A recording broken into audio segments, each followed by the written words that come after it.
வணக்கம் என் அன்பான நேயர்களே. நீங்கள் காணொளியின் தலைப்பை பார்த்திருப்பீர்கள். அந்த தலைப்பை நான் ஏன் வைத்தேன் என்று நீங்கள் யோசித்துக் கொண்டிருக்கலாம். இந்த காணொளியை நீங்கள் மிகவும் கவனத்துடனும் சிந்தனையுடனும் புரிதலுடனும் பார்க்க வேண்டும் என்று நான் விரும்புகிறேன். ஏனெனில் இந்த ஒரே ஒரு காணொளியிலே உங்களின் கடந்த காலம், நிகழ்காலம் மற்றும் எதிர்காலம் ஆகிய மூன்றும் மறைந்திருக்கிறது.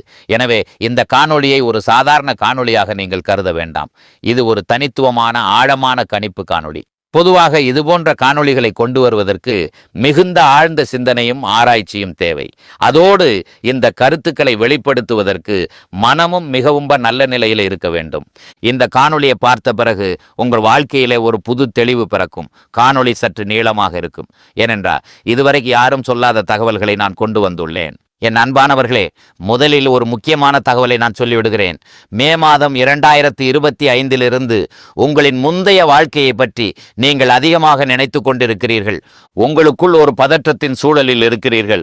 உங்கள் வாழ்க்கையை நிலைப்படுத்த வேண்டும் என்ற வெறி உங்களுக்குள் எரிந்து கொண்டிருக்கிறது. ஏதேனும் பெரிய காரியங்களை செய்ய வேண்டும் என்ற உணர்வு உங்களிடம் இருக்கிறது. ஒரு விஷயத்தை நினைவில் வைத்துக் கொள்ளுங்கள். கடந்த ஆண்டுகளிலே நீங்கள் உங்கள் வாழ்க்கையிலே சில தவறுகளை செய்தீர்கள். நீங்க செய்த முதல் தவறு என்னன்னா, குடும்பத்தின் பொறுப்புகளில் இருந்து, கடமைகளில் இருந்து விலகி தனியாக வாழ உங்களுக்கு வாய்ப்பு கிடைச்சது. ஆனால் அந்த வாய்ப்பை நீங்கள் நிராகரித்து விட்டு உங்களை தவறாக பயன்படுத்திய அதே நபர்களிடம் மீண்டும் மும்முரமாக இருந்து விட்டீர்கள். கடந்த ஆண்டுகளிலே திருமணம் செய்து ஒரு சரியான இலக்கை நோக்கி செல்ல உங்களுக்கு வாய்ப்பு இருந்தது. ஆனால் நீங்கள் உங்களை தாம்பத்திய வாழ்க்கையிலே அல்லது ஒரு உறவில் ஈடுபட ஒரு தவறான தேர்வை செய்தீர்கள். மேலும் அது உங்கள் வாழ்க்கையை நரகமாக்கிவிட்டது. ஏனெனில் வாழ்க்கையில் ஏதாவது சாதிக்க இதுவே சரியான வாய்ப்பாக இருந்தது. ஆனால் நீங்கள் ஒரு உறவில் கட்டுப்பட்டு விட்டீர்கள். அதிலிருந்து உங்களால் இதுவரை நிம்மதியாக இருக்க முடியவில்லை. நீங்கள் இப்பொழுது அனுபவித்துக் கொண்டிருக்கும் துயரம் அங்கிருந்துதான் தொடங்கியது. நினைவில் வைத்துக் கொள்ளுங்கள், 2024 மற்றும் 2025 ஆண்டுகளில் உங்கள் பணத்தை நீங்களே சேமித்து வைத்துக் கொள்ள உங்களுக்கு வாய்ப்பு கிடைத்தது. ஆனால் நீங்கள் அதை செய்யவில்லை. அதன் பிறகு உங்கள் வாழ்க்கை தொடர்ந்து இதே வழியில தான் சென்று கொண்டிருக்கிறது. திருமண வாழ்க்கையில் குழப்பங்கள் நீடித்தன. தொழிலில் அவ்வளவு பெரிய வளர்ச்சி இல்லை. குடும்ப பொறுப்புகள் உங்களை தொந்தரவு செய்தன. உங்கள் சுதந்திரமான வாழ்க்கையை எங்கோ நீங்கள் அழித்து விட்டீர்கள். நீங்கள் மற்றவர்களின் கட்டுப்பாட்டின் கீழ் இருக்க பழகிவிட்டீர்கள். அந்த கோபம்தான் உங்கள் வாழ்க்கையில 2025 ஆண்டிலிருந்து வெளிவரத் தொடங்கியது. இப்போது நீங்கள் எதன் அடிப்படையில் கணக்கெடுக்கிறேன் என்று யோசிப்பீர்கள். அது ஒரு நல்ல விஷயம். நான் ராகு கிரகத்தை அடிப்படையாக வைத்து கணக்கெடுக்கிறேன். ராகு என்றால் உலகப்பற்று மற்றும் மாயையின் காரகன் என்று அனைவரும் நினைக்கிறார்கள். யாருடைய ஜாதகத்தில் ராகு நல்ல நிலையில் இருக்கிறாரோ அவர் பெரும் செல்வம் ஈட்டுவார். ராகு நல்ல நிலையில் இருந்தால் உலக அளவில் அவர் புகழ் பெறுவார். தொழிலதிபர், பெரிய நில விற்பனையாளர் அல்லது மிகப்பெரிய வணிகர் ஆகிவிடுவார். இதுதான் அனைவரின் கருத்து. ஆனால் ராகுவின் உண்மை தன்மையில் யாரும் ஒருபோதும் கவனம் செலுத்துவதில்லை. நீங்கள் உங்கள் வாழ்க்கையில் கடந்த ஆண்டுகளில் ஒரு உறவில் இருந்தபோது ராகு உங்களுக்குள் ஒரு ஆவலையும் இயக்கத்தையும் உருவாக்கினார். நான் அடங்கி இருக்கக்கூடாது, நான் சுதந்திர மனதுடன் வாழ வேண்டும், நான் யாருக்கும் அடங்கி இருக்க மாட்டேன், என்னிடம் தகுதி இருந்தால் உலகிற்கு நான் எதையாவது செய்ய முடியும் என்பதை காட்டுவேன். ஏனென்றால் நீங்கள் நிறைய காலமாக அடங்கி காலத்தை கடத்திவிட்டீங்கள். இங்கிருந்துதான் உங்க வாழ்க்கையில சண்டைகளும், இங்கிருந்துதான் உங்க வாழ்க்கையில வீழ்ச்சியும் தொடங்கியது. ராகு என்றால் என்ன?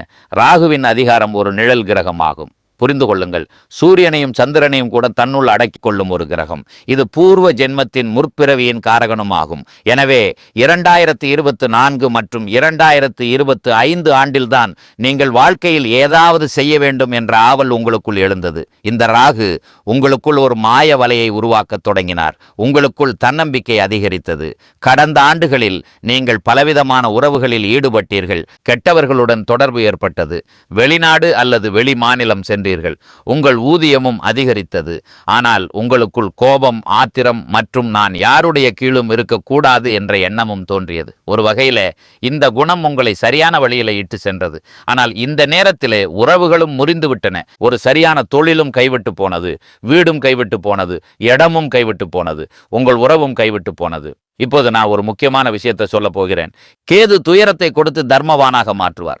ராகு உங்களின் தகுதிக்கு அதிகமாகவும் எல்லா வகையான சுகங்களையும் கஷ்டங்களையும், அதாவது நல்ல கர்மாவின் பலனாகவோ அல்லது கெட்ட கர்மாவின் பலனாகவோ கொடுத்து உங்களை தர்மத்தை நோக்கி இட்டு செல்வார். 2025ஆம் ஆண்டின் ஆரம்பத்திலும் இதுவே உங்கள் நிலைமையாக இருந்தது. பணம் வந்து கொண்டிருந்தது, நீங்கள் ஒரு உறவிலே இருந்தீர்கள், ஆனால் உங்களுக்கு மோசடி நடந்தது. பணத்தின் மதிப்பை பற்றி உங்களுக்கு தெரிந்தது, நீங்களே எப்படி சமாளிக்க வேண்டும் என்பது உங்களுக்குள்ள வந்தது. ஆனால் இதற்கு மத்தியில் உங்களுக்கு ஏமாற்றம் ஏற்பட்டது. நீங்கள் கடன் பட்டீர்கள், குடும்பத்திலே சண்டைகள் ஏற்பட்டன, சிலர் உங்கள் பணத்தை அபகரித்து கொண்டனர், சில தவறானவர்களுடன் நீங்கள் பழக நேர்ந்தது, குழந்தைகளை பற்றிய சூழ்நிலைகள் மோசமடைந்தன, தந்தையிடம் இருந்து தூரம் ஏற்பட்டது, சகோதர சகோதரிகளை பற்றிய சூழ்நிலை மோசமடைந்தது, வாழ்க்கை துணையும் சண்டைகள் ஏற்படுத்தி கொண்டிருந்தனர். ஆனால் இப்போது பாருங்கள், உங்கள் வாழ்க்கையில மாற்றம் வர தொடங்கியுள்ளது. உங்களை விட்டு பிரிந்து செல்ல போகும் உறவு என்று நான் எழுதியுள்ளேன். அது தண்டனை அல்ல, அது ஒரு ஆசீர்வாதம். நீங்கள் இத்தனை நாட்களாக பிடித்து கொண்டிருந்த, உங்களை அழுத்தி கொண்டிருந்த சில மனிதர்கள், சில நினைவுகள் அல்லது பழைய பழக்கங்கள் விலகப் போகின்றன. இந்த விடிவு உங்கள் வாழ்க்கையில் ஒரு புதிய வாசலை திறக்கப் போகிறது. உங்களை உண்மையாக மதித்து நேசிப்பவர்கள் மட்டுமே இந்த 2026ஆம் ஆண்டில் உங்கள் வாழ்க்கைக்குள்ளே வரப்போகிறார்கள். எனவே பயப்படாதீர்கள். இது ஒரு முடிவல்ல, இது உங்கள் புதிய ஆரம்பம். உங்களை விட்டு பிரிந்து செல்ல போகும் உறவு என்று நான் எழுதியுள்ளேன். அது தண்டனை அல்ல, அது ஒரு ஆசீர்வாதம். நீங்கள் இத்தனை நாட்களாக பிடித்து கொண்டிருந்த, உங்களை அழுத்தி கொண்டிருந்த சில மனிதர்கள், சில நினைவுகள் அல்லது பழைய பழக்கங்கள் விலகப் போகின்றன. இந்த விடிவு உங்கள் வாழ்க்கையில் ஒரு புதிய வாசலை திறக்கப் போகிறது. உங்களை உண்மையாக மதித்து நேசிப்பவர்கள் மட்டுமே இந்த 2026ஆம் ஆண்டில் உங்கள் வாழ்க்கைக்குள்ளே வரப்போகிறார்கள். எனவே பயப்படாதீர்கள். இது ஒரு முடிவல்ல, இது உங்கள் புதிய ஆரம்பம். இந்த 2026ஆம் ஆண்டை பொறுத்தவரை மிகப்பெரிய எதிர்பார்ப்பை ஏற்படுத்தி இருக்கும் அமைப்பு எதுவென்றால் குரு பெயர்ச்சி தான். குரு பகவான் 11 வருடம் கழித்து மீண்டும் கடகராசியில் உச்சமாக வரப்போகிறார். ஜூன் 1ஆம் தேதி நிகழ இருக்கிற இந்த குரு பெயர்ச்சி ஒரு மிகப்பெரிய எதிர்பார்ப்பை ஏற்படுத்தி இருக்கு. வருட ஆரம்பத்தில் குரு மிதுன ராசியில வக்கரத்தில் இருப்பார். அதன் பிறகு மார்ச் 9ஆம் தேதி வக்கர நிவர்த்தியாகி நேர்கதியில பயணம் பண்ணுவார். பின்னர் ஜூன் 1ஆம் தேதி குரு பெயர்ச்சியாகி கடகத்தில் வந்து உச்சமாகி விடுவார். நம்முடைய ராசிக்கு 12ஆம் இடத்துல குரு அமர்ந்து உச்சமாக போறாரு. இது நமக்கு நல்லதுதான். ஏன்னா 8ஆம் இடத்து அதிபதி 12ஆம் இடத்துல வந்து உச்சமாகிறாரு. ஸோ இது பயண யோகத்தை அற்புதமாக கொடுத்துரும், இடமாற்றத்தை அற்புதமாக கொடுத்துரும், விபரீத ராஜயோகத்தின் அடிப்படையில் நல்ல மாற்றங்களை கண்டிப்பாக கொடுத்துரும். சனி பகவான் மீன ராசியிலேயே 8ஆம் இடத்துல இருக்கிறார். இந்த வருஷம் முழுக்கையும் சனி ராசி மாற்றமே கிடையாது. அவர் ஒரு குறிப்பிட்ட காலம் வக்கிரம் அடைவார், அப்புறம் வக்கிர நிவர்த்தியாகி நேர்கதியில பயணம் பண்ணுவார். இந்த வருஷத்தை பொறுத்த வரைக்கும் உச்சகுருவுடைய பார்வையில சனி இருக்கிறது என்பது ஒரு சிறப்பான அமைப்பு. அடுத்தது சிம்மத்தில் கேதுவும் கும்பத்தில் ராகுவும் இருக்க போகிறாங்க. இந்த வருஷத்தோட கடைசியில் டிசம்பர் 5 ராகு கேது பயிற்சி இருக்குது. அதாவது டிசம்பர் 5ஆம் தேதி கேது கடகத்துக்கும் ராகு மகரத்துக்கும் இடமாற்றமாகி விடுவார்கள். நெருப்பு ராசியான சிம்மமும் காற்று ராசியான கும்பமும் செயல்பாடு அடைந்திருக்கு. எந்த சுப கிரகத்துடைய பார்வையிலும் இல்லை. எனவே நெருப்பு சம்பந்தப்பட்ட காற்று சம்பந்தப்பட்ட பாதிப்புகள் உலகளாவிய நிலையில வர வாய்ப்பு இருக்கு. ஜூன் மாசத்திலிருந்து அஷ்டம சனியுடைய தாக்கம் கம்ப்ளீட்டா நமக்கு குறைஞ்சிரும். இது நமக்கு இருக்கிற ஒரு பெரிய சாதகமான விஷயம். உச்சகுருவுடைய பார்வையில சனி பகவான் வந்துருவாரு. எனவே அஷ்டம சனியுடைய பாதிப்புகளும் தாக்கங்களும் நமக்கு கண்டிப்பா குறைய ஆரம்பிக்கும். மார்ச் 9க்கு பிறகு ஒரு நல்ல வளர்ச்சி, மனநிறைவு, மன நிம்மதி சாதாரணமாகவே கிரியேட் ஆக ஆரம்பிக்கும். மே மாதத்துக்கு பிறகு நம்ம கம்ப்ளீட்டா மீண்டுடுவோம். குரு நமக்கு லாபஸ்தானத்தில் இருக்கிறதும் பின்னர் 12ஆம் இடத்துக்கு வர்றதும் ரெண்டுமே நமக்கு சாதகம்தான். தன இலாபம் சிறப்பாக இருக்கும், கையில் பணவரவு கணிசமாக இருக்கும், உங்களுடைய தேவைகள் எண்ணங்கள் எல்லாம் பூர்த்தியாகும், முயற்சிகள் வெற்றியை கொடுத்துரும். என்னதான் அஷ்டம சனி தடைப்படுத்தினாலும் உங்களுடைய முயற்சி ஒரு முறைக்கு 3 முறையாக இருக்கும்போது அது வெற்றி ஆயிடும். அதிகப்படியாக இருந்த மன உளைச்சல் குறையும். நிறைய பேருக்கு பயண யோகம் உண்டாகும். வெளிநாடு, வெளி மாநிலம், வெளியூர் போகணும்னு நீங்கள் ஆசைப்படுறீங்கன்னா தாராளமாக அதை செயல்படுத்துங்கள். சொந்த ஊரை விட்டு வெளியேறினீங்கன்னா பெயர் புகழ் சாதாரணமாகவே கிரியேட் ஆக ஆரம்பிச்சிடும். நிறைய பேருக்கு உத்தியோகம், வேலை, இதில் இடமாற்றம் உண்டாகும். உத்தியோகம் இல்லாதவர்களுக்கு நல்ல உத்தியோக வாய்ப்பு கிடைக்கும். உத்தியோகத்தில் இருந்த சுமை அமைப்பு குறைய ஆரம்பிக்கும். இந்த மாற்றம் உங்களுக்கு ஒரு ஏற்றத்தையும் கொடுக்கும். நீங்கள் வேலையை மாற்றினாலும் அதிலிருந்து ஒரு நல்ல ரிலீஃப், நல்ல முன்னேற்றம் கிடைக்கும். நீங்கள் போட எல்லா முயற்சிக்கும் நல்ல அங்கீகாரம், பதவி உயர்வு, சம்பள உயர்வு என பலன் கிடைக்க வாய்ப்பு அதிகம். இந்த வருஷத்தை சுபத்துவமா நம்ம பார்க்கும் பொழுது தாயாருடைய சப்போர்ட் நமக்கு பரிபூரணமா கிடைக்கும். வண்டி, வாகனம், நிலபுலங்கள், வீடு மாற்றம், வீடு கட்டுவது, வீடு வாங்குவது, இது சார்ந்த விஷயங்கள்ல யோகம் உண்டு. தாராளமா ஸ்டார்ட் பண்ணலாம். முதல் 6 மாசம் திருமண முயற்சிக்கு சாதகமா இருக்குது.